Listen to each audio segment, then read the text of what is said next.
লেখা হলো নতুন ইতিহাস। মহাকাশে এই প্রথম ভেসে বেড়ানো শুরু করল প্রকৃতির দান। মহাকাশ বিজ্ঞান এখন দুর্বার গতিতে ছুটছে। মহাকাশ গবেষণায় অগ্রণী যে হাতে গোনা কয়েকটি দেশ রয়েছে তার একটি অবশ্যই ভারতবর্ষ।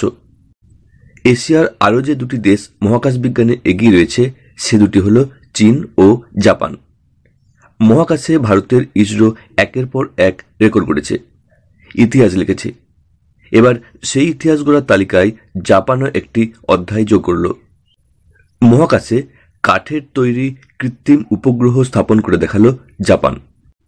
আন্তর্জাতিক স্পেস স্টেশন থেকে এই কাঠের তৈরি ঘনকাকৃতির কৃত্রিম উপগ্রহটিকে মহাকাশে প্রতিস্থাপন করা হয়েছে, যার অন্যতম কাজ হবে আগামী দিনে মহাকাশে কাঠের ব্যবহার কতটা দীর্ঘমেয়াদে সম্ভব তা পরীক্ষা করে দেখা।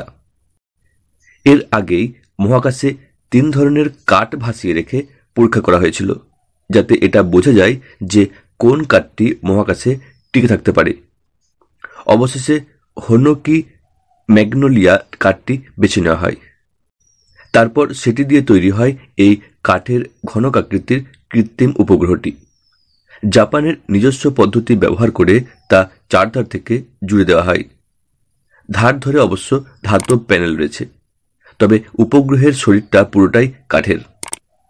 জাপানের মহাকাশ গবেষণা সংস্থা জাক্সার তৈরি এই কাঠের কৃত্রিম উপগ্রহের নাম লিগনোস্যাট।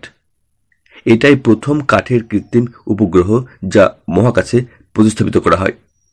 এখন বিজ্ঞানীরা নজর রাখছেন এর উপর মহাশূন্যের তেজস্ক্রিয়তা ও তাপমাত্রা কতটা চাপ তৈরি করছে, কি পরিবর্তন হচ্ছে কাঠে।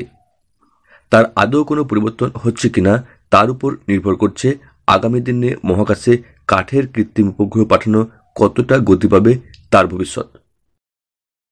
তো প্রিয় বিজ্ঞানপ্রেমী দর্শকবৃন্দ, মহাকাশ বিজ্ঞান বিষয়ক এই ধরনের নতুন নতুন তথ্য আগামীতে পাওয়ার জন্য অবশ্যই চ্যানেলের সঙ্গে থাকুন, চ্যানেলটি সাবস্ক্রাইব করার মাধ্যমে।